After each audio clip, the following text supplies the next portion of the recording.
But making sure that we mention Pete Hines and his craziness. Oh yeah, wouldn't not mention that. That dude, man, yeah, just the wrong energy coming from that guy. That's exactly right. The wrong energy. It's the complete wrong energy, man. Like, fuck.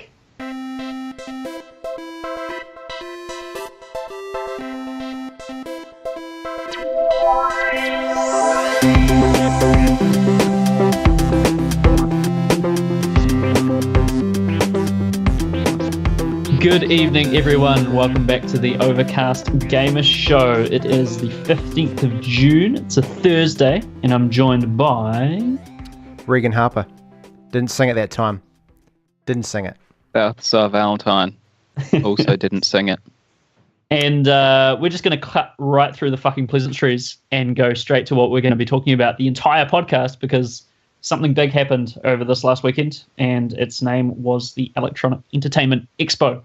Yes. Now, we are going to run through all the press conferences, sort of note by note, and give them all a grade after we've had a good yarn about them. Overall, though, what's your guys', I want to say initial impressions, but overall impressions, because we're kind of come to an end here. This was the last day of E3, so what do you guys think?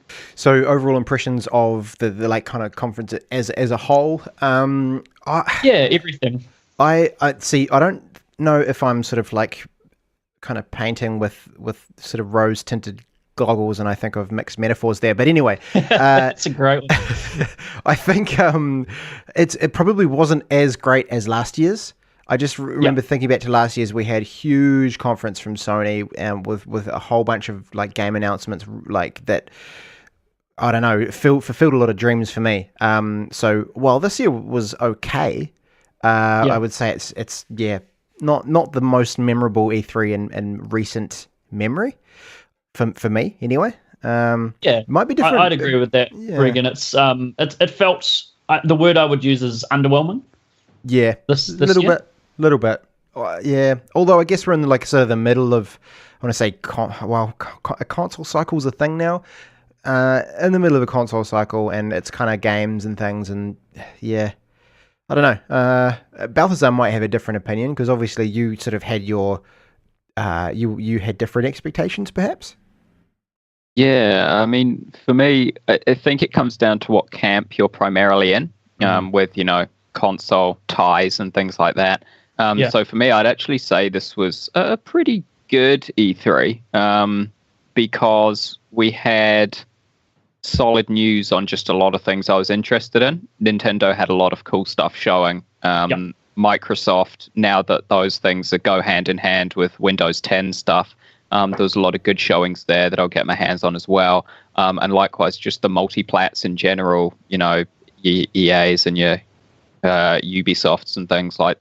I would say the reason why you guys would say it was perhaps less memorable than last year would be because comparatively to last year, Sony wasn't as big a presence.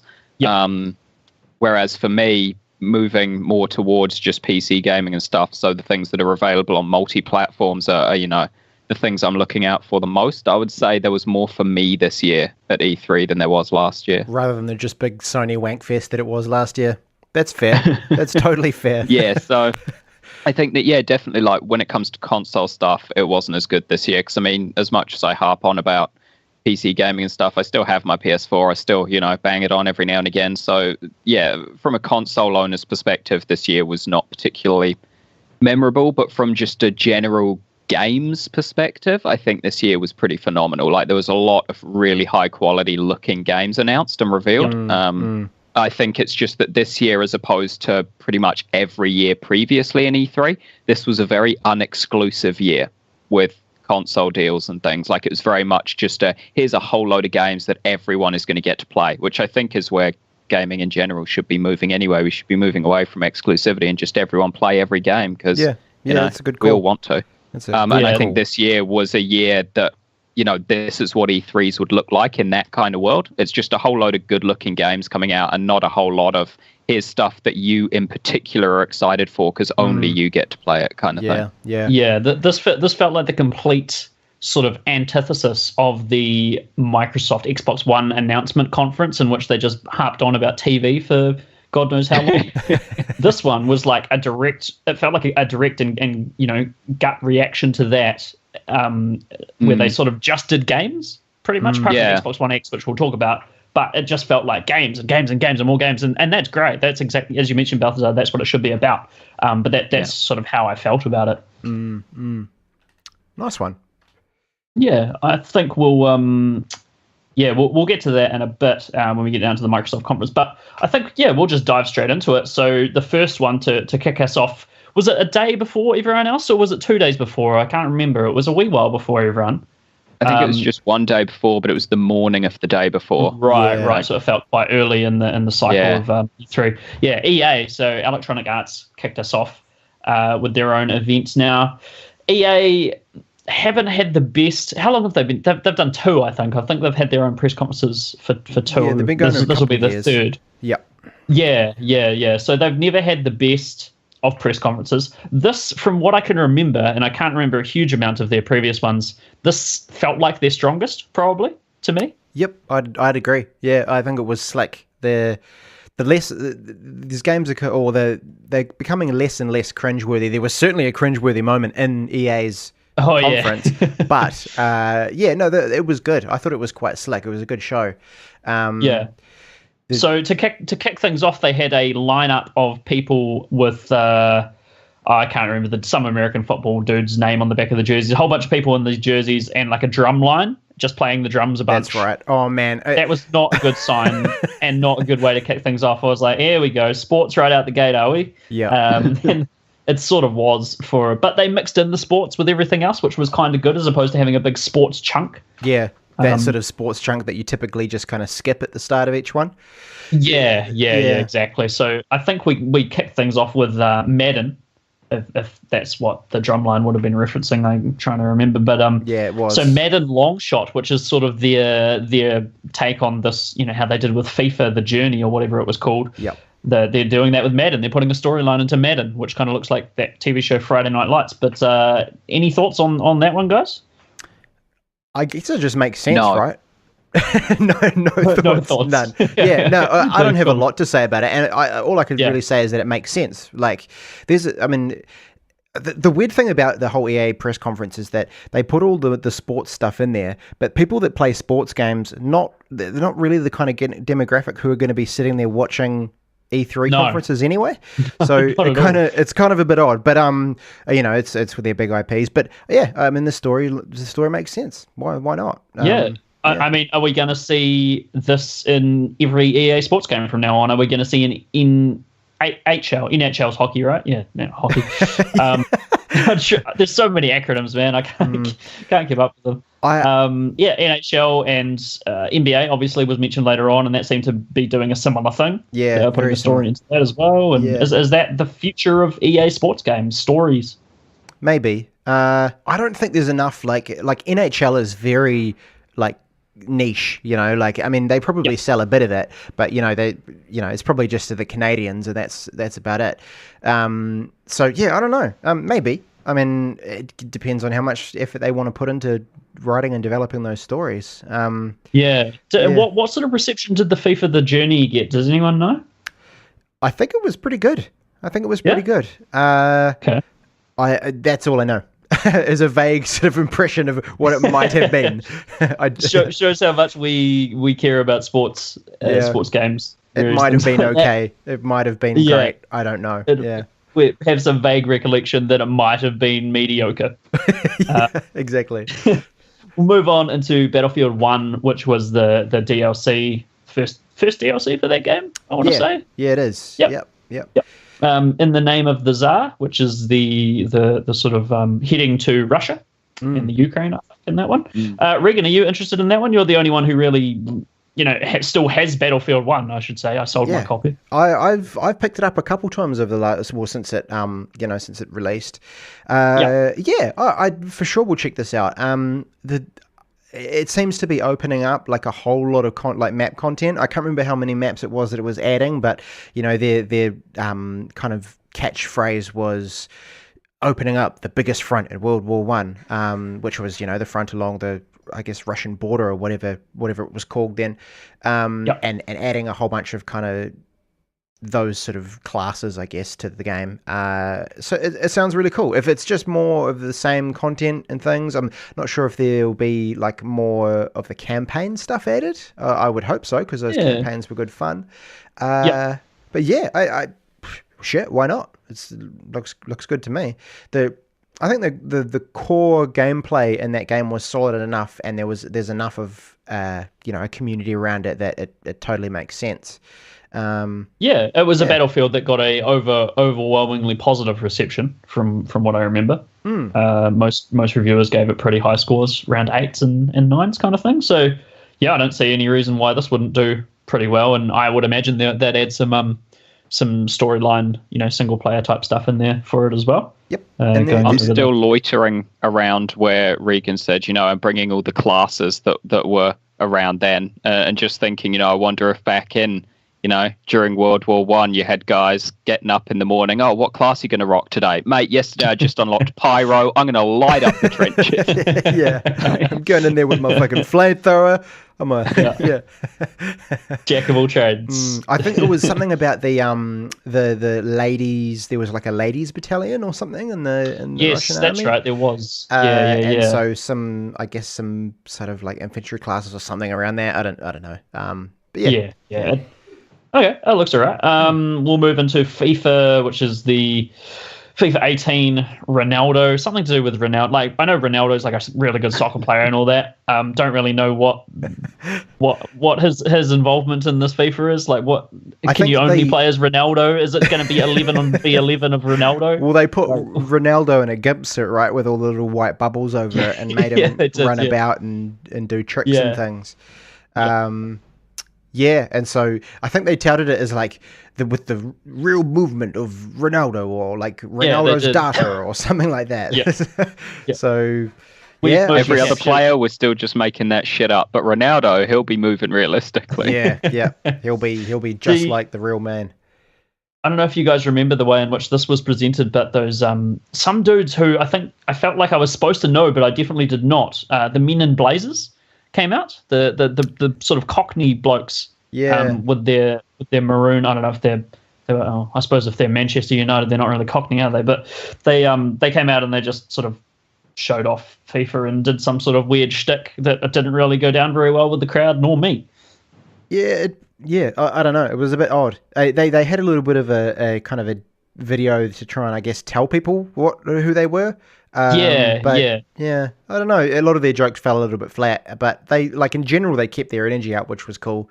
That was fine. They didn't. It wasn't cringeworthy. It was just kind of like, what? Speaking of cringeworthy, Abe. Oh yeah. Do you want to bring us into the next point here, Regan? So after they finish with the guys in the Blazers, there's this kind of push at the moment, I guess, for like these companies are bringing in like YouTubers and influencers, I suppose. And there's this. It's not a trend I'm happy with. No, not at all. So there's this chap named Jesse Wellens who came out, and he's a YouTuber, and I think he does like prank videos and things like. Is that what he does? I'm pretty sure that's what he does. And so his job was to introduce the new Need for Speed, which, by the way, looks pretty good. It does. But oh man, this was the cringe of E3 for me this year. Jesse, he started reading off a teleprompter, and then just kind of, he obviously got like his flight or fight kicked in, and he just bombed, and it was awful. Yeah. There was a good sort of like, I don't know, 5 seconds of dead air. It was bad. From what I've heard, the teleprompter actually failed, so it wasn't entirely his fault. Well, it wasn't his fault really at all. Really? But that's what I've heard. That was the hearsay on the internet kind of thing. There's no one can confirm nor deny that. But it was rough. Like, first of all, he came out and he said, "Yeah, I'm Jesse Wellens. I'm a YouTube creator," as if that holds some sort of merit at all. Sort of gave that a bit of a gap, and no one said anything. He's like, "Oh Need for Speed Payback was pretty good. I'm a YouTube creator. Here's a producer of the game, Marcus, And my boy. Marcus came over and he shook his hand and he's like, "Oh, thanks, Nick." And he called him Nick. I was like, "What?" Did he? I totally missed that. Oh, it's brutal, man. You go back and listen to it. It's just, he just changes his name, and then he addresses the next guy he talks to, who's sitting down at a computer playing the game, or console, or whatever, and his name was Nick. So obviously he messed up the names and called this guy two names. Brilliant. Anyhow, it's rough. It was great. I felt real bad for the guy, but yeah, that was. It's I wanted to. Like, it almost seemed like it wasn't just that the teleprompter failed and he had to kind of just go off what he maybe had. It seemed like the teleprompter was working and was just omitting words, and he was supposed to riff in the middle, because he seemed to get to key points on time. He'd be like, "Oh, Need for Speed, Payback, got my boy Marcus, my boy, producer on the game." And then he gets up and goes, "Thank you, Nick." And then they had that super awkward little handshake thing that went on. Yeah. Oh, it was tough to watch. That was rough. I can't rewatch that because it's just too much. It's like the British Office. It was like that level. It's tough, eh? But yeah. Need for Speed Payback though. Let's talk about that for a wee bit, because that looks really good. I'm all for that game. It looks like Fast and the Furious sort of. Or even the Need for Speed movie. It looks kind of like hammy and heisty kind of thing, and I'm all for that. I think it's great. Yeah. If I had one criticism of the little thing that they played, is that every single crash slowed down to slow-mo, and there was I think there was like 7 or 8 slow-mo shots. There was, which Criterion are the developers of this, who also made Burnout. So you can see it was the exact Burnout tech. Oh, yeah, it was. That was going on in there. So they overdid that a wee bit. Yeah, just a tad, just a tad. But just a tad. What the fuck? Yeah, but in terms of the game itself, it looks really slick. It looked like fun. I can't imagine that it's going to be like full of depth or anything like that. But no. It'll be what it'll be, but it got me hyped enough to to want to check it out. Yeah. If they could pull off the fun of the most recent sort of 3 or 4 Fast and the Furious films, which I've seen all of them because they're incredibly enjoyable. They're dumb as thick as shit, but they're a lot of fun, those movies. And if they can pull off the fun of those, I'm all in for Need for Speed Payback. I think it looks great. Nice. Next thing, A Way Out, which was probably the surprise of the EA conference, I would say. People were kind of taken aback by this in a good way after it was shown and couldn't stop talking about it. So A Way Out is a game by the dude, Joseph Fares, I think his name is, who did Brothers, A Tale of Two Sons, which is a excellent video game. I love that game. I thought it was fantastic. Sort of control 2 different characters with the 2 different joysticks on the controller, and sort of breaks your brain a wee bit while you try and get the hang of it, but it's a really good game. He's working on a split screen, what is it, only co-op, right? You can only play this co-op. Yeah, you can only play it with someone else. And so you can play it couch co-op, which was kind of the thing that they mentioned as being like, you've got to play it couch co-op. You can play it online, but they didn't really seem to recommend that, which makes sense, I guess. I think you'd want to play it with someone in your close vicinity, or a friend, or partner, or whatever. I think you'd have a lot more fun than some random person online who, let's be honest, there's a 90% chance they're going to be a dick. Oh, big time. Like, I can just imagine, just the trolling that could go on in that game would be great. But I was actually really surprised. Like, I was expecting, like, when you think, like, indie game, you think, it's bad because it's sort of tainted with all the sort of indie side scrollers and pixel art graphics and all that kind of thing. And when it was kind of like fully rendered and really beautiful looking, I was quite taken aback. I was like, this fucking game, this looks great. I think EA has lent their Frostbite engine out for this one. And he was great fun. He was awesome, mate. He couldn't contain his energy and his excitement for this game, which is what we need on stage. Definitely. Fantastic. But yeah, I think that was probably game of the conference kind of thing for EA. After that, we had Anthem, which is the BioWare. Oh, I mean, we had Anthem. I'd say we had 10 seconds of Anthem at the EA Con. Yeah, we had like a, what do you call it? Like a teaser for the act. Like, or I guess it was a reveal for the actual stuff that would be talked about later in another show. Yeah, it was. I mean, we'll talk about Anthem maybe later on, but I'll just say from my initial, when I saw it at EA, I was like, well, looks kind of like Titanfall and Destiny, so nothing particularly new there. It looks very pretty, granted, but I wasn't blown away by it. But yeah, excitement improved a little bit later on. But the next thing was NBA, which I don't think we have much to say about, any of us really. They're putting a story in that as well, so that's pretty cool. They're incorporating NBA Street into it, so you can do the pro NBA League or the street games, and apparently earn respect on the courts or some nonsense. I don't know. Yeah. And then they closed the show, which I don't think this was a great way to close the show because it ruined their pacing. Star Wars Battlefront 2, which awesome, great, that's cool. That looks like a great game. They had the voice actress for the protagonist of the story of Star Wars Battlefront 2 come out and do the pitch, and she was fine. You could tell she was she'd never really had a big role before, and she was quite excited about it. And that was all clearly prepared, clearly fucking stoked to be there, and wasn't awkward as fuck. So yeah, it was good. Yeah, I think she reminded me of sort of John Boyega from Force Awakens when he got the role as Finn. When you saw him in like press junkets and things like that, he just seemed like a kid.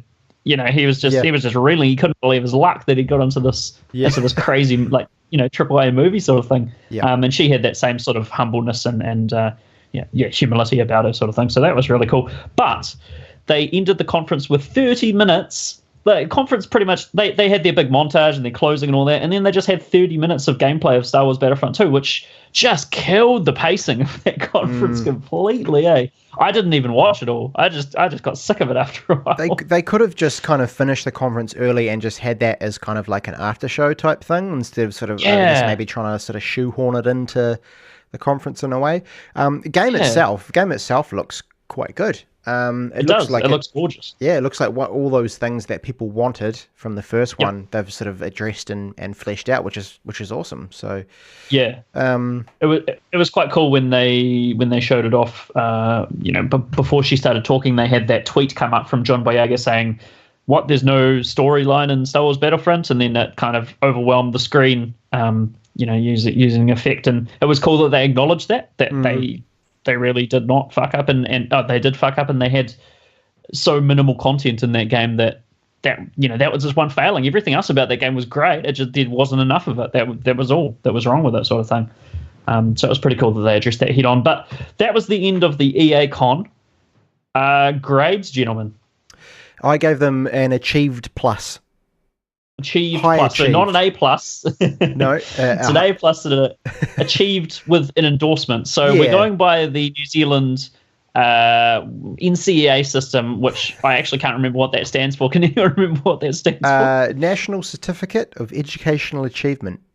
So boom, there you go. So the high school thing. It's the thing you get in high school. It's your GCSEs if you're in Britain, or it's your oh, bloody hell, what do they call them in the States? I can't remember. Your A-levels, is it? No? A-levels, I think, is...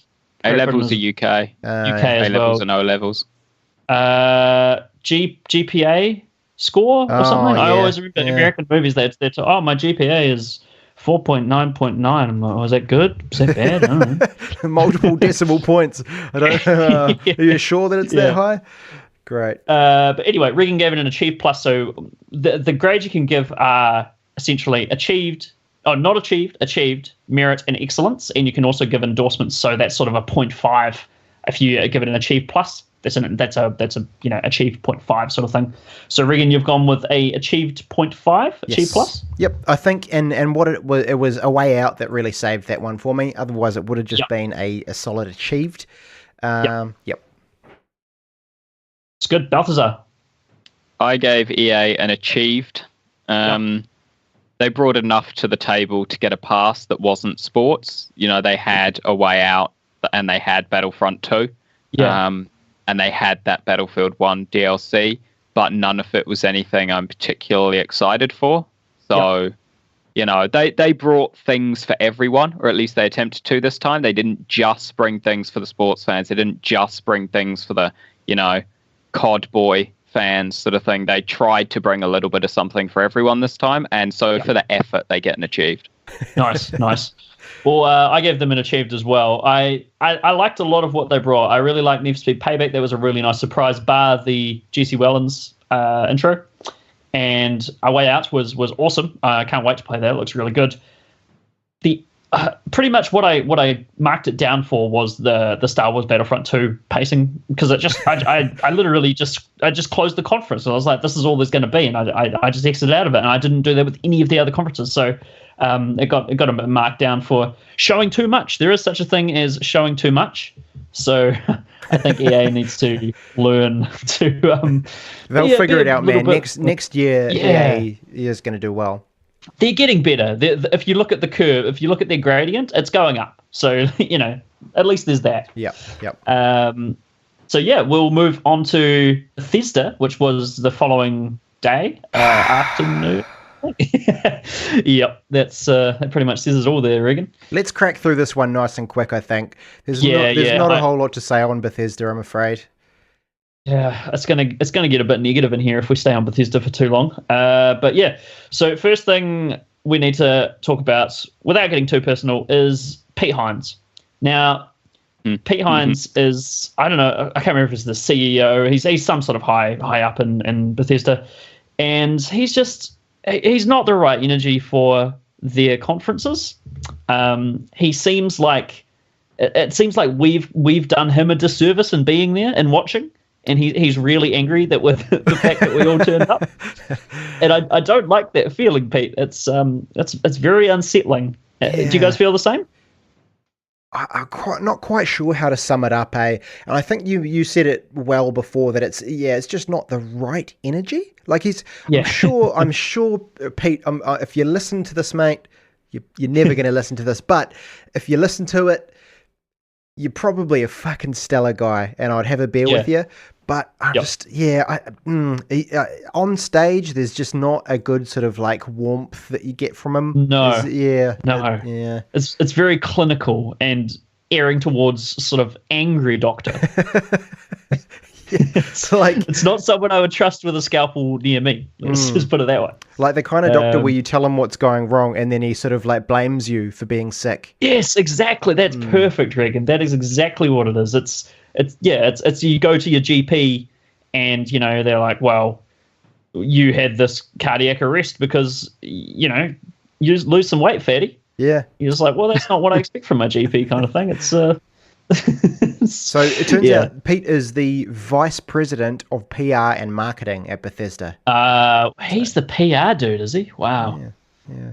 Yeah. Well, I mean, last year was I could understand that level of hostility when the press got hold of Prey, the announcement for Prey, and it sort of leaked around, and Bethesda were not very happy about that. Right. And I can kind of understand the hostility, his stage presence then. But again, this year, nothing even happened. Bethesda have made all the wrong moves. They've done that thing with that review policy. They're not giving out review copies anymore. And he's still mad as shit. Yeah. It's just bizarre. Anyway, we'll need to move on from old Pete Hines. First thing was Doom VFR, which they never said what the F stands for, but I'm pretty sure we can all fill in the blanks. Same thing as BFG. Yeah. Exactly. Yeah. It was trying to be a wee bit edgy there, Bethesda, and we'll get into edgy and why I think that needs to die in a ditch later on when we talk about Ubisoft. But yeah, Doom VFR. Thankfully, you can teleport, so not everyone's going to throw up because you're moving around at 800 kilometers an hour like you do in Doom, which could have been a mess. It's going to be an interesting experience, actually. I'm not quite sure how that's going to work, but yeah, Doom VFR. Looks okay. Looks all right, yeah. Not too much to say about that. Elder Scrolls Online, the Morrowind sort of chapter, or what is it? Expansion, I guess you call it. Expansion, yeah. It's already out. It was already out before the show. Yeah. Really? I don't see what. Yeah. I'm not quite sure why that was there. I think they just needed things to talk about. Like, my girlfriend's been playing that for a couple of weeks now. So the Morrowind one. Yeah, the Morrowind one. Yeah, it's been out for a while. That's up for ages. What the hell? Bethesda? Well, maybe not a couple weeks. They had a lot of content on that too. They had like fans of Morrowind talking about it on in their video and all that sort of stuff. Yeah. I guess they're going for a push, but yep, there you go. Fair enough. Well, I mean, let's actually talk about their whole aesthetic for their press conference, because they had this weird, terrible Bethesda Land sort of theme going. Do you guys know the story behind that, though, at least? Because that makes it make more sense. Like, that was the actual thing. Like, if you were at E3, there was an area called Bethesda Land, and it had roller coasters and stuff, and you went on rides and things there. And then there were areas that were closed off. So when they said things like, you may notice some attractions at Bethesda Land weren't running yet and stuff like that, like there were actually closed off areas and things like that within this theme park called Bethesda Land set up at E3. Oh, man. They really should have explained that to the people just tuning in from home, mate. I found that out. I mean, we all know someone who went to E3, and I was having a chat with him about it. And Bethesda Land was an actual theme park at E3 with actual rides and stuff. I see. You could ride the roller coasters with Pete Hines. Yeah. It sounds real appealing. Go to the haunted house with Pete Hines. Yeah, it's probably more appropriate. That's strange. I thought it was just their aesthetic because, Bethesda's all about their weird, or Fallout essentially, they always have that old-timey music and that old-timey feel, and that just sort of to gel with their thing. But that makes a lot more sense. I just wish that was explained to me before I just tried to figure out what because it ruined their pacing as well. They had all these cool little animations and things, but it just killed the pacing of their conference too. Yep. Bit of a shame, but yeah, that's right.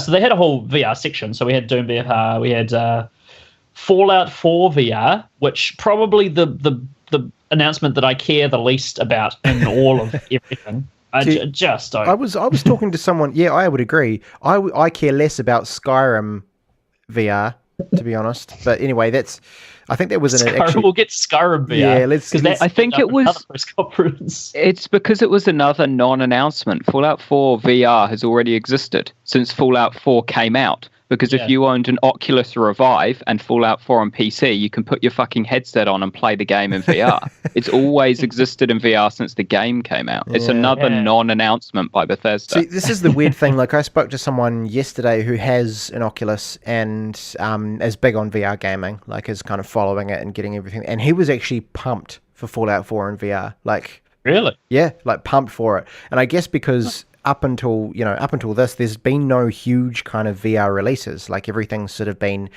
experiences. There's been some cool stuff, but nothing's been huge. And so, yeah, he was pumped. So I guess maybe it's one of those things that, like, perhaps because none of us have a VR headset, it kind of goes over our head, True. I think it's for me more just that it's Fallout 4. Even if I had a VR headset, like non-VR Fallout 4 was a piece of shit. If you're telling me it's the exact same game, but with also the added bonus of giving me a headache after 45 minutes, that's not in any way exciting. It's just to simulate the radiation poisoning that you would get. Maybe. Do you guys think that Fallout 4 VR will be full price, or will it be the price that Fallout 4 is? It will be full price. You reckon? You reckon? Absolutely. I reckon. I think it'll be. Just some I would maybe like $10 more than normal Fallout 4 or something. Something like that. I don't know. I think it's because you're neglecting to kind of add on the fact that Fallout 4 on its own may be cheaper now, but Fallout 4 VR isn't just Fallout 4. It will no doubt also come with all the DLC, which are like $30 each, and there's like 3 or 4 of them. So it's absolutely going to be a full, like on PS4, we're talking $130. I'm calling it for sure. Oof, man, I couldn't be less interested in that game. Elder Scrolls Legends. Now, I mean, talking about be less interested, let's talk about less interesting things than pretty much everything. Has anyone played this game? Elder Scrolls Legends. No, I went to, because after this conference, something which actually isn't on the list to talk about because there is nothing to talk about, but there was that black and white shitty fucking video about Quake Champions. I got the Bethesda launcher to try out Quake Champions because it is entirely, free to just jump in and play. And I saw that the card game was also, entirely free to play and on the same launcher. And I was one click away from installing it and giving it a go, but I just couldn't make the click. Couldn't do it. Oh man. Well, yeah, I have actually nothing to say about that Elder Scrolls. Thank God the Bethesda Banshee wasn't there. Thank God they didn't go on about it for 10 minutes this time. That's all I really have to say. Video, wasn't it? Just a little fucking trailer with the Skyrim theme playing. Because guess what? Fucking Skyrim. The amount of conferences that Skyrim showed up in was amazing. I just couldn't believe it. This game that came out in 2011. Yeah, I was just going to say, look, I don't want to go on about it too much because I've mentioned this to a few people this week, but that game is 6 years old. Looks it too. And plays it. 6 years old. And when we heard about it multiple times in multiple different conferences this year, like everyone let go of Skyrim. It's not even that great. It's not even that great of a game. Oblivion was better. Agreed. I'm just going to say it. Oblivion was better. Agreed. So. Yep. I like Skyrim a lot, but yeah, it's definitely not worth bringing back in 2017 at 4 different conferences or whatever it showed up in. Let's talk about Quake Champions really, really briefly because I just added that to the list now. I want to talk about that video because that was a terrible, terrible misstep on their behalf. So Quake Champions opened with a black and white video, which was completely, I would have loved this if this was tongue-in-cheek, but it wasn't. They were so serious, and it was all about the best MLG players, and they're all going to love Quake Champions, and they've all got the Quake logo on their shirts, and they're all, they're striving to be the best, and I struggle so hard. Brutal. It's just brutal. Esports is a non-event. Like, it's such a joke in and out of the gaming community, or in the casual gaming community at least. You can't get away with trying to be serious about esports. It just does not work. I didn't think any video on esports could be worse than like Killerman 69 or whatever the Blizzard one was that they did for Overwatch. Oh, yeah. Where they were all like, what are you going to do when you make it to the top and then you make a mistake and your fans hate you? And it's got all this chat like, fuck you, Killerman 69, you suck, rah, rah. And then it's got this like angsty kid in his room smashing his keyboard and monitor because he is Killerman 69 and he's getting shat on by his community. And then they're like, but you just take all that hate and you jump right back into the game. And then he's like fucking rebuilding his computer and fights his way back to top. And I was like, what is this? What actually, who is this aimed at? What rebuilding his computer. Video? It is incredible. I'm going to have to seek that out. Was that at BlizzCon or something? I don't know when it was. I'll link it to you after this. But this, I never thought anything would be worse. And then they did this. And I was like, oh, wow, this is worse than Killerman 69. It's just one of those things that you really hope your non-gaming friends don't walk in on you watching. It's the exact thing I don't want people to think gaming is. It's just this sort of nonsense, rubbish. But Quake Champions is that a hero shooter, Balthazar? Yes. It is. Okay. I thought it was because everyone seemed to be using different powers and things like that. But it looks pretty fun.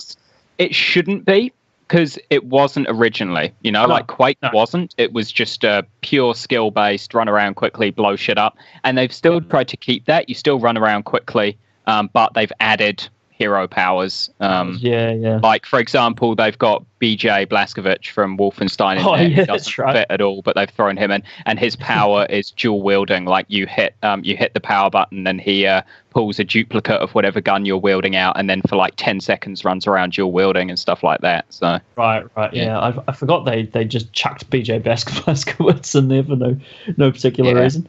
That was a bit jarring, but I don't have anything else to say about Quake Champions apart from that cringe video, and it looks alright. It looks fine. I'll be interested to hear what you think of it, Balthazar, once you've given it a crack. Oh, I won't be trying it again. Okay. Oh well, there you go. There you have it.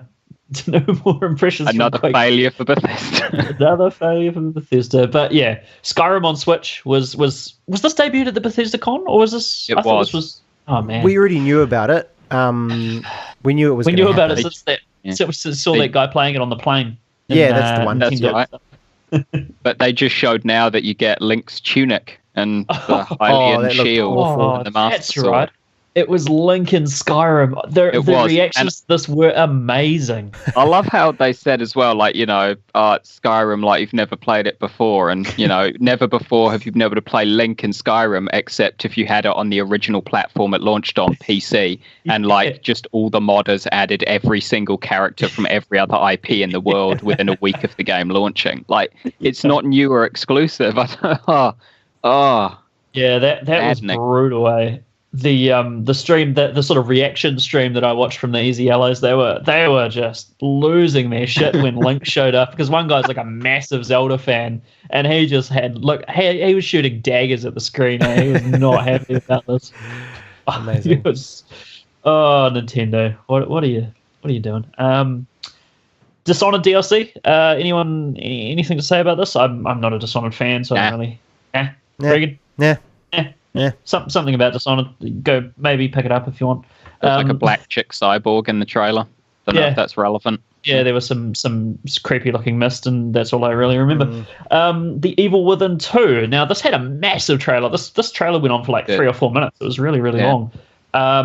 Balthazar, you played the Evil Within 1. You weren't that taken by it, from what I remember. No, are you going to play the Evil Within 2? Are you going to try it? No. No, okay. No, the first one I've tried on like 3 or 4 separate occasions now to really commit and finish that first game, and it's just no, I can't. Okay, so they took all the wrong things from old school. I mean, you can see what they were trying to do, and hopefully Evil Within 2 will do it correctly. They were trying to recreate the kind of height of survival horrors, being back in sort of the late 90s, early noughties in terms of, atmosphere and things like that. But they decided to bring with it locked camera angles, terrible controls, and kind of all the stuff that wasn't contributing to what made those games good. It was like the one drawback for them, and they decided to just bring that over as well. So maybe they'll learn their lesson, and with Evil Within 2, make it a modern game, but taking all those atmosphere cues and storytelling and things from those older games. Maybe they'll get it right this time, but I don't know. It's Bethesda, so maybe they'll have a new engine in the next 20 years. It sounds like the shortcomings of Yooka-Laylee. So they sort of brought over the stuff that everyone hated, as well as the stuff they couldn't distinguish what people liked or not. They just brought the whole package over. Put everything over, yeah, warts and all. That's a real shame. It was a pretty cool trailer. That's all I really have to say. And I don't know. I'll grab it if it's like $20, if and when it goes $20. But not too much to say about that. The next thing was the most exciting thing, game of the conference for sure for me. Wolfenstein 2: The New Colossus. Now, Wolfenstein. This was teased last year as a sort of Easter egg in Bethesda's opening DOS prompt sort of intro thingy. And it still has the same name, still called The New Colossus, but it's got a number. So it's Wolfenstein 2 for sure. It's not just a different world or different take on it or whatever. It's a sequel. So that's pretty cool. What's the dealio with kind of this series? Like, is this literally just the second kind of numbered Wolfenstein that they've ever made? Well, there's the original Wolfenstein 3D, which is the really, really old one, the granddaddy of them all kind of thing. And then there was a sequel to that, which was Return to Castle Wolfenstein. Yeah, you're right, there was. And then there was one on PS2, I remember. It wasn't very good. I can't remember what that one was called. And then I think New Order was the next one. So it's kind of just been reboots, really, Regan, or apart from the second one back in the 90s. Side steps. Yeah, okay. Yeah. It's always been BJ from what I remember. But it's just been different attempts at the Wolfenstein universe kind of thing. And New Order we all loved, and this just looks to be more of that. So I'm all in. I think this looks fantastic. It's zany, and it's got that. At the end of the trailer, there's that dude taking acid and mucking around with that little that's cartoon right. guy. I didn't quite get what that was the first time I saw it, and then I had to watch it back, and I was like, oh, so that's yeah. I thought that what now? This should have by far been, one of the most exciting things, full stop, at E3, really, because we all loved Wolfenstein New Order so much. Yeah. And it just wasn't there for me. No? It just was not there. I know the game is going to be great, and I'm going to pick it up because, the first one and Old Blood were both great, so I'm definitely going to be picking it up. But the presentation and the reveal of this and the trailer for it, none of them hit the mark for me at all. Yeah. I don't like the fact that it's called The New Colossus rather than just like originally we only saw the word Colossus, and if it was even just called Wolfenstein 2, the Colossus. The fact that it's called The New Colossus is, continuing with the naming convention from the first game, The New Order, but that also indicates that in the first game, the Nazi regime was just a new order that had been formed. Now they've come to full power and they're the new Colossus. But if we fucked it up and failed the first time when they were a smaller order, how are we going to succeed now that they're even bigger and even more powerful? It sets it up as being ludicrous expectations from the start. And secondly, that trailer, I didn't like it. I think I mentioned to you guys after I watched it, but the pacing was terrible. It kept cutting out partway through scenes and jumping all over the place to other things. Like, it wasn't cut together like a trailer, as in delivering you cool aspects from different parts of the game. It was cut together as though it was just showing you 3 sequences from different parts of the game, but it cut away from each sequence into a new one at a really just inappropriate or poor time to cut. The transitioning was horrible. It was like they were actually just live cutting together footage behind the stage as they were showing it, like, shit, we're not prepared to show anything here. It was abysmal. It was horrible. Like, they've really damaged my hype for this game with that first trailer. And starting it with that typical Bethesda tacky bullshit that, like, oh, look, it's the fucking 50s and we're doing like a 50s TV commercial, or like Lassie style TV show but with one of those Cyberdog things as the thing. Like, it was typical Bethesda tacky shit, and it honestly ruined any hype that I had for this game. It was a horrible presentation. Well, let's hope the game itself is okay. Once it comes out. It will be. Like, absolutely, I have faith, because Bethesda aren't making the game. They're just the publisher. So I have 100% faith that the game will be good. But the presentation of it at Bethesda's conference was just abysmal.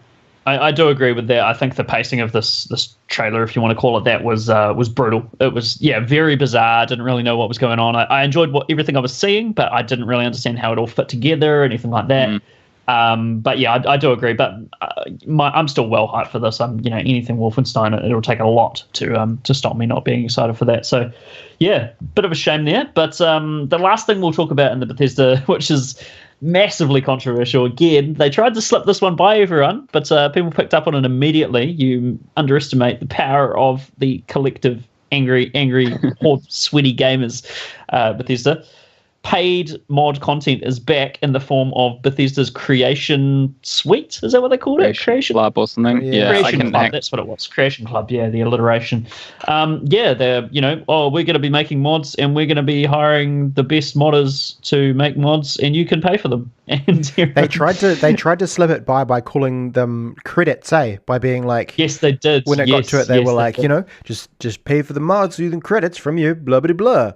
And it's like, well, what's a credit, Bethesda? That's not a real world currency. Bethesda. And so then you dig a little deeper, you pause the video, and there's a button at the bottom that says buy credits, and it's like, fuck you, Bethesda. Fuck you. Is Bethesda the new Ubisoft? Perhaps. It seems like there's been a bit of a switch. We'll get to Ubisoft in a second, but I think they could be. I think they could be changing places in terms of the public perception of them. I think they're trying to fill a gap. Like, they know that they're in a lull as far as games that they've got coming out. So they're trying to like make up revenue elsewhere, which, as far as a business decision goes, is okay, but it's very anti-gamer. So yeah. I was not happy with that. I just thought it was hilarious that they tried to dress it up and people sniffed it out immediately. Great. All right, boys. What are you going to give this conference out of NCEA? Not achieved. Ooh, rough. Sorry. Just not achieved. Yeah. I'll give them, if there was something lower than a not achieved, as in, right, so assuming, like, I'm assuming, right, in this scenario, you get achieved for showing up and spelling your name correctly on the exam paper, and Bethesda get a not achieved. They weren't even able to do that. Yeah. They spelled Bethesda with a 6. Yeah. Nice one. And they charged you to read it as well. Yep. True. Regan, do you want to just give us some brief thoughts as to why not achieved?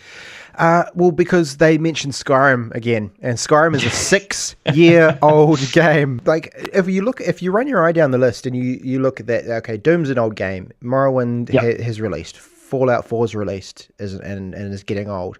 Elder Scrolls card games released. Quake is like in beta. Skyrim's released. There's actually there's only a third of what they talked about is anything new, and they should be talking about new shit at E3. Yeah. All right, Balthazar, did you say what grade you gave it as well? I gave it not achieved as well. Not achieved. Yeah. Yep. The lowest scoring not achieved. For what reasons? Pretty much the same things as Regan, but harsher. Like, it was all old stuff. I would go so far as to say less than a third was new stuff. If you consider, the DLC for Dishonored may be new, but Dishonored isn't new. And then, so the two new things were Evil Within 2 and Wolfenstein 2, and Evil Within 1 was a travesty, so I'm not hyped for 2, and Wolfenstein 2 was the worst showing of a good game that has ever been made in the history of mankind at a press conference. So, I'm not achieved. Not achieved. Stay after class. I gave the same. I gave it a big fat NA. I was not at all happy with the pacing of the conference. I was not happy with the Bethesda Land aesthetic because I thought it A, ruined the pacing, and B, was just tacky as shit. And you just don't need that. Just show us games. Like, we don't need this whole freaking theme thing going on. Skyrim again. Yeah, they showed everything they pretty much showed has already been released. What saved it from not being a complete shit show, pretty much the only thing I was really interested in was Wolfenstein 2, which, as you mentioned, Balthazar, the presentation was garbage, but the game looks great. So it still doesn't get an achieved because 1 out of, 10 things is not a pass. But and also talking about sort of old things, or rather just not new things, if you pause the Wolfenstein 2 trailer at the point where BJ climbs up the ladder and gets ambushed by the chick with the afro and the grenade, and then you go to about halfway through the A Way Out trailer from EA and pause it there, I think you'll find that's the same exact sassy black woman. So they even stole that from something else. Foxy Cleopatra from Austin Powers. Yeah. Nice. Really, really terrible job there, Bethesda. Pull your socks up and do better next year, please. All right, we'll move on to Ubisoft. Now, I think it's safe to say we all had pretty low expectations going into Ubisoft. Previous conferences have been pretty bad most of the time, or generally hovering around a 5 or a 6 out of 10, I would say, with Ubi. The first thing we had from Ubisoft, this was a great way to open the conference. A, because everyone thought this game was going to be terrible, and B, just because of the camaraderie between two people, which we'll get to soon. But so the first thing Ubisoft showed was Mario plus Rabbids Kingdom something. Kingdom Struggle or something. I can't remember what the hell it's called. Mario plus Rabbids Kingdom. I'll just go with that. And we had Yves Guillemot, who's the CEO of Ubisoft, or he calls it Ubisoft as he's French, and that really pissed me off because it's his studio. Call it what he wants, but it's ubiquitous software. Ubisoft. He came out and he sort of introduced and he said, he was really passionate about this project. He said he loved Mario games and he loves Nintendo, and he's been working closely with these guys to make sure this game's as good as it can. Because I think when this leaked, and this leaked a while ago, this project, everyone was just in an uproar because Nintendo is a cherished brand by a lot of people, and Rabbids is not. And I don't know. Eve came out and talked about how much he loved working on this project, and then he brought Miyamoto out, which was awesome. And Miyamoto came out with that shit-eating grin that he always has, and holding some sort of replica weapons from the game. And Eve and Guillemot just kind of chatted it up like old friends, or Eve and Miyamoto's translator at one point as well. And I just loved it. I just thought it was great. There was a lot of love in the air. There was a pretty awesome project on display in the end. What did you guys think about this? It was a little bit odd. Like, it was a little bit clunky. It's definitely odd. which is fine. I mean, Miyamoto was on the stage, so you sort of can take a little bit of that. That was what it was. The game itself was kind of intriguing. Like, this sort of Mario game where you rock around and you go into these battle areas where you play almost like a little miniature XCOM type thing. It actually, looking at it, I was quite intrigued, and I reckon I'll definitely check it out. I hope it's on Switch. They didn't actually say if it's on Switch. No, it's only on Switch. Oh, is it only on Switch? Oh, only on Switch. Cool, done. Yeah, partnered with Nintendo. I think I thought it was just a really beautiful looking game. I thought the animation was stunning, and all the colors and everything. It was typical Nintendo. Let's just hope there's not the Ubisoft jank, all the way through it kind of thing. But I thought it looked really great. Balthazar, I'm really intrigued to hear your thoughts on this. Yeah, I'm still sort of, I'm not sure where I fall on this one, whether I fall on looking forward to it because it looks like a genuinely fun, interesting, quirky, unique title. Yeah. Or if I fall on wanting it because I'll buy any old shit for my Switch. And so just being excited that it was something announced for the Switch kind of thing that wasn't fucking Skyrim. So I haven't thought a whole lot about it since the conference. I kind of looked up some more stuff just to see a bit more about it, sort of on the day. And it certainly looks interesting. I'll give it that. I'm not sure that it's anything I'm particularly excited for as a game. Yeah. But I am excited for the prospect of seeing Nintendo IPs in a new light, being worked with new studios in new ways for new genre games and things like that. And I think using it with sort of a flagship IP, like one of the most famous game characters and exclusive, characters in the world, in the industry, being worked with a different developer, not a first-party Nintendo title with Mario in it. That's, I think, what I'm most excited for. Just the fact that if this works well, it will most likely lead to Nintendo being less cagey, and actually not just, putting third-party developed games on the Switch, but working with third-party developers to make Nintendo games. And I think that would only be a good thing. Yeah, that's so. A good point. I'm excited for it more conceptually than for the game itself and for what the game represents. But yeah, no, definitely. It was an interesting thing to see, and I'm excited to see how it all pans out, and I hope it goes well. I think that's a really good point, because I was just sort of trying to have a think, and I can't think of anything Nintendo has sort of partnered with, a third party that Nintendo has partnered with to produce a game. I don't know. There must be something, but I can't think of something off the top of my head that sort of it's made by Nintendo, but also made by another publisher or a conjoined co-production sort of thing. Can anyone think of something that's sort of branded that way? Not off the top of my head, eh? No. That's really, really interesting. I wonder if it's it can't be their first, surely. There must be something out there. But yeah, no, I agree. I think it's a really, really good move. Nintendo, I think there must be something. They must have a bunch of new blood in the industry. I think they've hired a bunch of new people ever since the sort of passing of Iwata. I think quite a lot of new people have come into the company. And I don't know if you guys saw that the Nintendo's sort of online services, they sort of did a heel turn on that, and they're now offering a way better deal for the online service that they're going to bring to the Switch. Are they really? I hadn't heard about that. Yeah, they are. So before they were going to ask, they were going to sort of give you one game per month. You could choose from like 3 or something, and you got one, and you only got it for that 1 month. Yeah. Now you get a bunch of them, and you get to keep them forever. So yeah, as long as your subscription doesn't lapse, you continue to hold on to them, I think. Yeah, like the PlayStation Plus model kind of thing. As long as you've got that. Yeah, exactly. Yeah. And it's like it's a really small amount too. I think it's about $20 a year or something.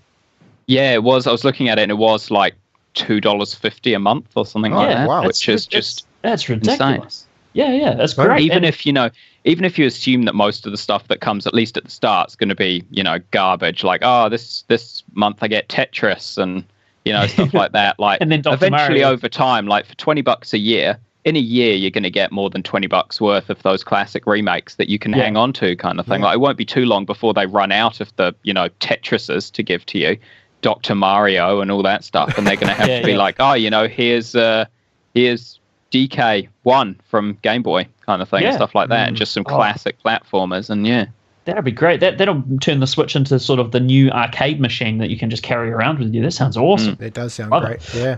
But yeah, just with that and the sort of partnership with Ubisoft to make this game, I feel like Nintendo is finally starting to, pull their socks up a wee bit and expand their horizons. As opposed to just keeping everything in the house, which is really cool. But yeah, that's Mario plus Rabbids Kingdom Battle, I think it's called actually. And we'll move on to the next one, which is it's been gone for a while, and it's back in all its glory. Assassin's Creed Origins, which is the one set in Egypt. I'm actually intrigued by this quite a lot. I'm not sure if I'm excited, but I'm very intrigued by it. You know what's crazy? I'm actually well hyped for this. Are you? Yeah, I don't know why. I don't know what it is, but I think I don't know. I think they've just won a bit of favor in my heart for taking a year off, and it looks good. It does look good. It looks like fun. It looks like fun. Yeah. I don't care what people say. I'm pumped. Did you notice, Regan, that they've taken all the bloody mini-map crap off and they've turned it into a compass? Yes, they've done the whole what game was that? Skyrim thing. Yeah, well, yeah, true. Or Horizon Zero Dawn sort of thing. Yeah, exactly. Which is really cool. I think it's an interesting solution to the whole like peppered map of symbols, because that's kind of one of people's complaints about Assassin's Creed. Is it's just like a big laundry list, as you would say, Abe. And so they've kind of just, I would imagine the laundry list is still going to be there, but it's going to be less obvious, perhaps. And so, it's kind of clever. But the game itself looked really good, the showing that they did. They actually didn't show much of it in the Ubisoft Crusoe. Not a huge... They had a hilarious... why they did this is beyond me, but they said, we'll be showing it after the show, and they cut to this sort of vague demonstration of it in some horribly lit room, and there was just a tiny 24-inch screen with glare all over it. Yeah, and that was the first showing we got of it. Yeah. You couldn't see anything. It's terrible. But... I agree. I think it looks really cool, and we'll get to Far Cry 5 a bit later on. But if they're implementing that sort of the ideology and the tools that they're going with in Far Cry 5, and that you don't have a whole bunch of a list of stuff to do, you have to go out and explore the world and find quests. I think that's great. And if they bring that over into Assassin's Creed, I think that's great. I don't want my map to be peppered with a bunch of crap that overwhelms me and makes me not want to play your game. I want to go out and explore and find quests like I would in, if this was a real world kind of thing. Totally. You want to go out and you want to find not just like a chest somewhere that has a question mark over it. You want to go and you want to find someone or some kind of landscape that leads you down a path that you didn't expect. That's the Zelda ethos, the Zelda sort of ideology, right? Yeah, exactly. Breath of the Wild, and you get that feeling as though you've been out there and you journeyed over that hill because you thought it looked interesting and you found something cool. That is so much more engaging than a mini map with question marks, So excited. Absolutely. I'm excited. I think it looks awesome. They had a really good trailer for it. They didn't show a huge amount of it, but the trailer was wicked. I can't wait to, hang around the Nile River and be attacked by alligators. Looks great. Yeah. It's great fun. The next thing that they showed was The Crew 2, which was a little bit of a poor showing for this game. I'm intrigued again. I'm using that word a lot with Ubisoft. More intrigued than excited, but I thought the Crew one was a really cool idea, being able to drive around all of the United States.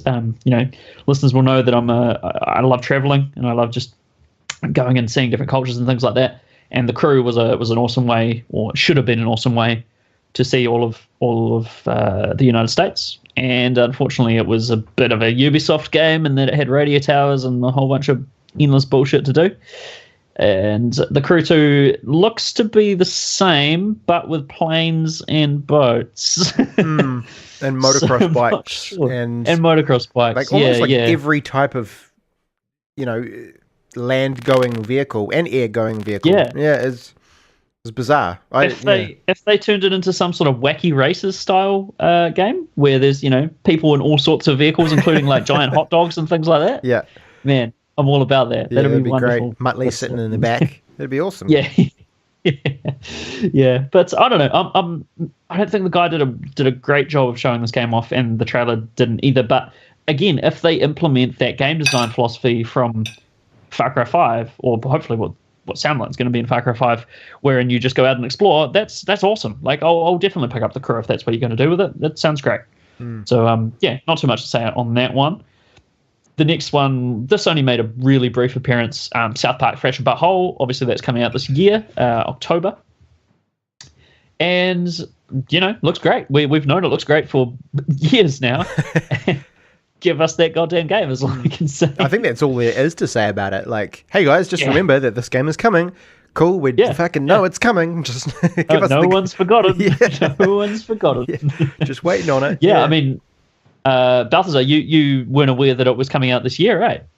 No, I somehow missed that because they didn't announce it at E3 because it was already announced, a month or so ago. They just showed more stuff. I then went back and rewatched some of the stuff and noticed that at the end they had the release date on it. And I was like, oh yeah, he confirmed for this year, guys. And you're like, yeah, old news, fuck off. We already knew that. It was I think a month ago or something like that they confirmed it. But again, like I'm not happy until that game's in my hand. Something could change. Trump could get assassinated. Who knows? And then they'll have to rewrite the whole bloody thing because the last time this happened, Trump actually won the election, and then they had to. Well, theory goes they had to rewrite it because Trump won the election, sort of thing. So, I don't know. Just give us South Park, please. I think it's a solid theory. I think it sounds pretty feasible, Because Mr. Garrison is too. Because obviously it wouldn't have been necessarily Trump in the game. They would have drawn the same parallels as in the show. And with Mr. Garrison being such an active character in the show, they couldn't not have him in the game. So they had to make sure he was portrayed correctly. And we already knew they had to rewrite that episode regarding the election results. The day before it aired, because they thought it would end differently, which stands to reason that they would then have to go back and rewrite every single scene and or mention of Garrison in the game. Yeah, far out. Yeah, I kind of feel sorry for them now. That imagine having that dropped on you. Real life, you have to follow real life. That'd suck. Anyway, give us South Park Ubisoft. Next thing was Transference. Now I don't really remember what this was. I think it was quite esoteric. It was sort of very quick, and it had the guy from the Lord of the Rings played Gandalf. Nah, the little one. Gimli? Frodo. Slightly buggy. Frodo, yeah, what was his name? Oh, Elijah Wood. Had Elijah Wood in there and yarning on about something. But it didn't really show much about the game. Was this that one where it was in like a sanitarium, or was that a different one? That was another one. That was VR thrillers on show, I think. Yeah, that was a Supermassive game. That was called Inpatient. The Inpatient. Yes. Yeah. All right. Yeah. Very, very strange amount of sort of VR, psychological VR thrillers going on this year. But I don't really know Transference. All I remember from it is there was a bunch of wood-paneled TVs that looked like they're from the 70s, and then sort of some barcode type iconography going on, and that's all I really remember from it, and don't really know what it is. Or some people might be pumped. Yeah, potentially. Has anyone wanted Elijah Wood in their video games? I don't know, maybe. But there you go. Skull and Bones. Now, this is it wasn't unexpected, because Ubisoft obviously realized how much everyone loved the seafaring naval combat in Black Flag, game from 2014. But they've turned it into its own thing, and now it looks like a decent game. It doesn't really excite me. No, but it looks like it's gonna be fine, I guess. The thing that gets me about Skull and Bones is that I'm well excited for Sea of Thieves for some reason. Yes. But yes. That hasn't quite transferred across to this, and I'm not quite sure why. I think it's just kind of the sort of it's very serious. It looks very serious. Yeah, that's exactly what it is, Regan. That's what I was going to say. It doesn't have that tongue-in-cheek rare humour that Sea of Thieves has. Skull and Bones is just sort of it's very staunch and has that stiff upper lip going on, and it's kind of just feels like Assassin's Creed again. Yeah, but I can do it with my mates. Yeah. And can you? I suppose we don't really know, but can you get off your ship? Like, is it just sailing around in a ship? Yeah, well, true. Yeah, I mean, they didn't really show any of that, did they? I think they got to boarding the other ship, and that was kind of it, I guess. It seems like it could be very, very shallow. Sorry to use that word, but it seems very one note to me. But I don't know. It could be good. We'll have to wait and see on that one. Just Dance, which everyone knew this was coming because it comes every year, and it was what it was. Some robots came out and did a sort of Daft Punk style number, and then some K-pop or J-pop. I'm just going to sound racist here, but I can't tell the difference. But they came out and did a number, and then some girl came out. I think I was supposed to know who this was. Yeah, I didn't. They labelled her as a recording artist. Yes, that was her title that came up on the screen. Recording artist, amazing. Me and I'm communicating with Yuring and exactly the same thing. We both put in the chat. Recording artist. Yes, it's great. Wonderful. What a title. Yeah. And she was all right until a certain part of the song, and then she just went way off key, and it hurt my ears. Yeah, there's something funny going on there, but and then she sort of did a weird kind of like caricature thing, and sort of stood there and was like, "Just Dance, out now." It was, not out now. It was like a commercial, but they couldn't cut away. Yeah, They're like, "No, this is live. You can't do that. Like, you've got to walk off stage or something." Like, that was strange, but we all knew it was coming, so it wasn't unexpected. I don't remember this next one at all. Starlink Battle for Atlas. This was one where it was kind of one of those ones where you buy physical things, almost like Lego things. You create a little kind of ship, and then that goes into the game, and you get to fly the ship about and do things. Right. Yes. I remember seeing the trailer, thinking, correct me if I'm wrong, but were they building their ships on their controllers? Is that what was going on? I didn't look at it in enough detail. Maybe.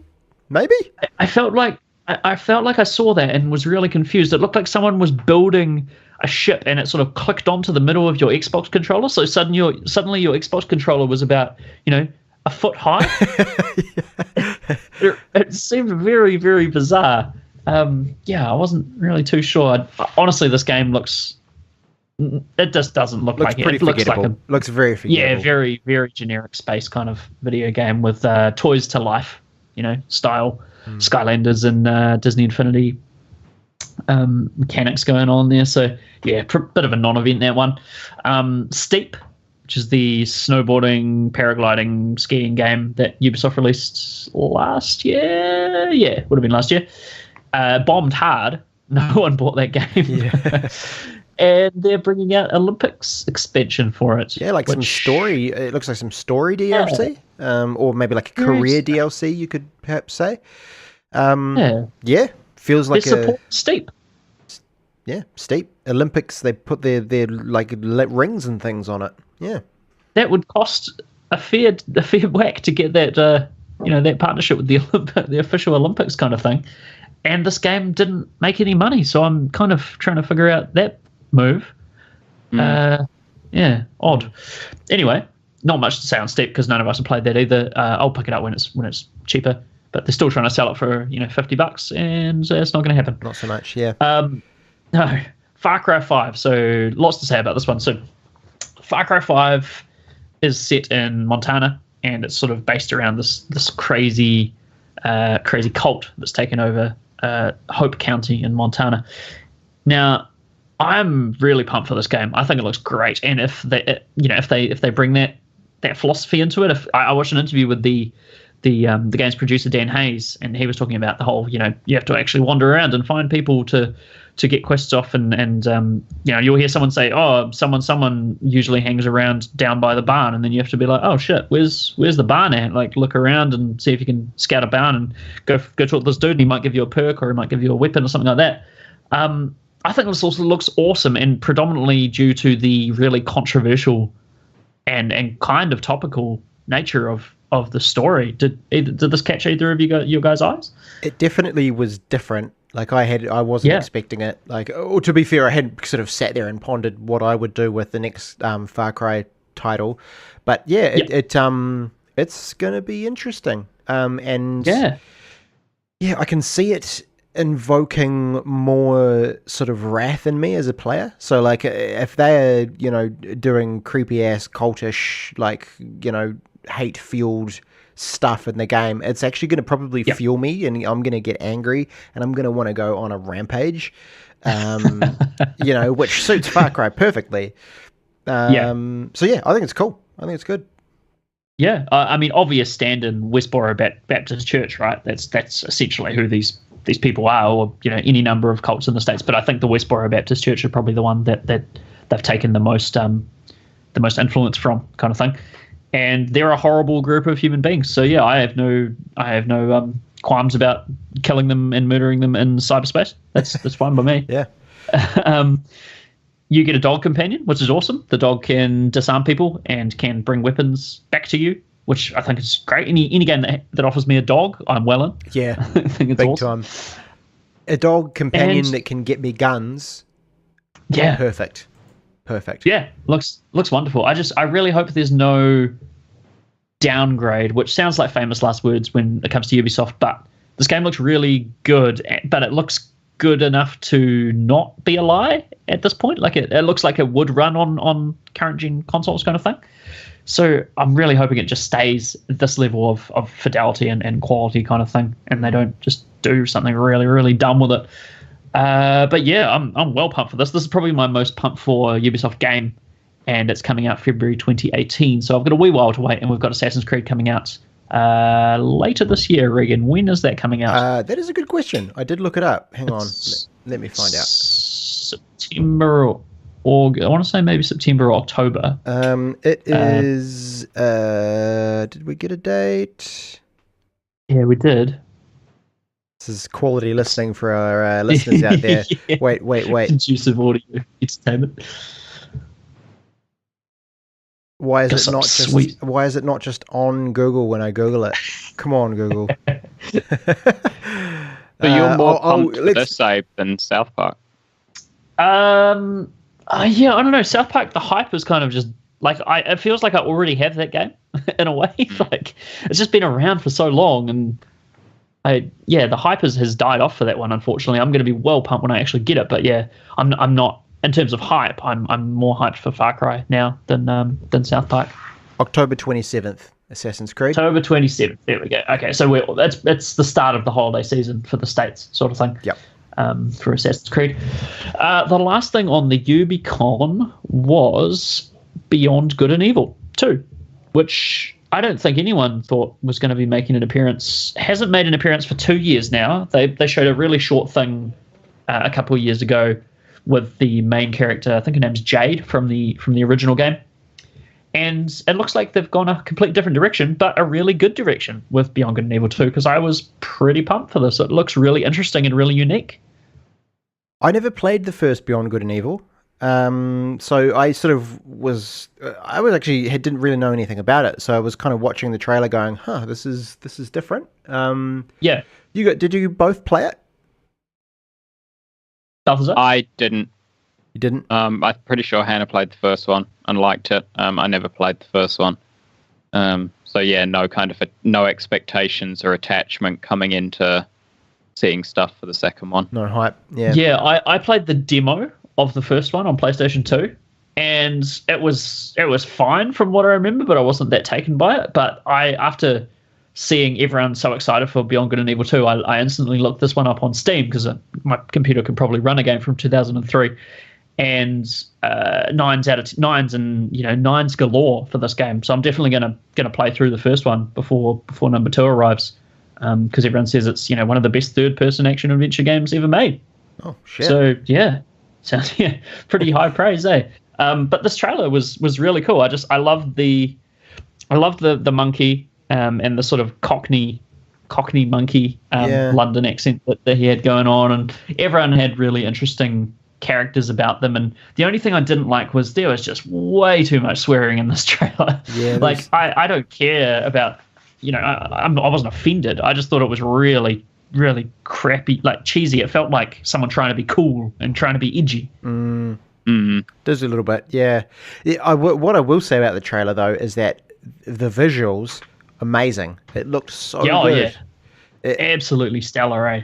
Absolutely incredible. I am a little concerned with all the games and how good they're looking, because I do wonder, if they're going to look this good when they actually come out. The whole watchdog syndrome type thing. But I think maybe people have learned their lesson. But yeah, they just look so phenomenal that I'm concerned, shall we say.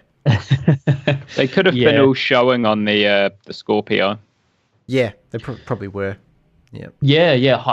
I mean, they could even get away with a high-end PC. They never said what console. They never mentioned consoles, I don't think, or anything. They just sort of had that trailer for it. The other thing about Beyond Good and Evil, which was cool, was they had the dude who, well, I think that maybe they both worked on it, but at least the guy got really emotional. The guy who came out and presented it, because obviously this has been in the works for a long time, and it's probably been in development hell.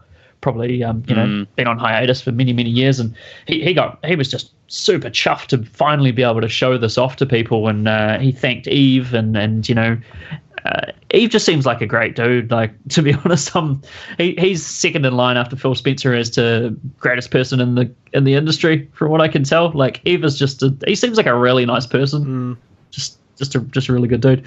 But yeah, that was the end of the UbiCon. It ended with Beyond Good and Evil 2, which is a great way to end a conference. That's how you end a conference, Bethesda and EA. Not with 30 minutes of Star Wars, not with frickin' what did Bethesda end with? Balthazar, I can't remember. What did they end Wolfenstein? With? Yeah, Wolfenstein. Yeah.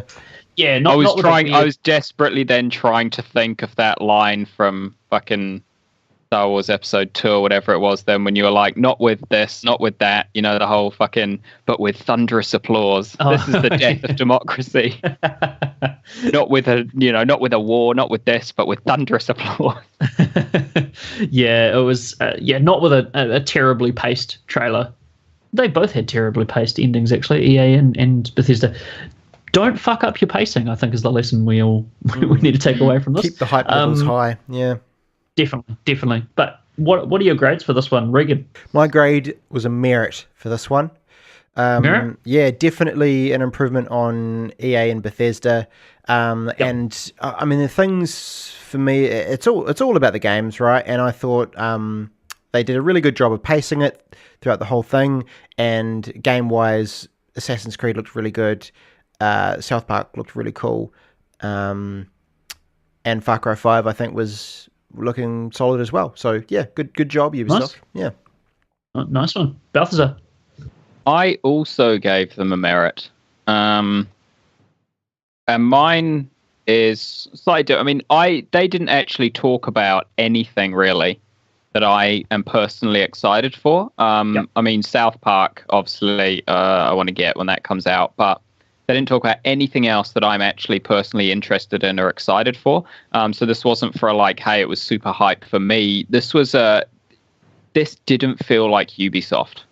I think that's why they get a high grade. This didn't feel like the typical, just showing a million unpolished, unfinished things at once, or things that are clearly too good to be true, or the same old shite we're used to. This felt like one of the big three. This felt like a Microsoft or a Sony conference kind of thing. Like they really brought everything to this. And so while there's nothing there particularly that I'm excited for as a conference, merit. They went all in and they brought a lot, and they showed that they've learned a lot as well over the past sort of year or so since the last time they showed things. They've shown that they've learned to actually bring things people are interested in and show the things you're bringing, not random shite. And they also didn't have any weird gimmicks or anything. No, they didn't. That's interestingly, they didn't have Aisha Tyler. Yeah, I was going to mention that. Yeah, she's been told, and no one mentioned it. There was no even in the coverage and things that I've seen, everyone was just like, "Yeah, Ubisoft, good job." Well, you almost didn't want to bring it up in case it was a mistake and they forgot and she was waiting out back. They didn't want to be like, "Oh, where's Aisha Tyler?" And they go, "Oh yeah, no, come out," and then bring her out onto the stage. I think everyone was just like, "All right, let's just enjoy it while it's happening." Yeah, I think they realized that she was she was not doing well. Shit. Like she was. She was like she was essentially a stand-up comedian, and she was presenting their conference, and it just did not. That's not what people are there for. People don't want to be, to have these half-assed jokes thrown at them, kind of thing. It's not. It doesn't gel well with E3. That's not what we're there for. We're there to see cool stuff, not laugh with, and not be slightly condescended. Yeah, exactly. Yeah.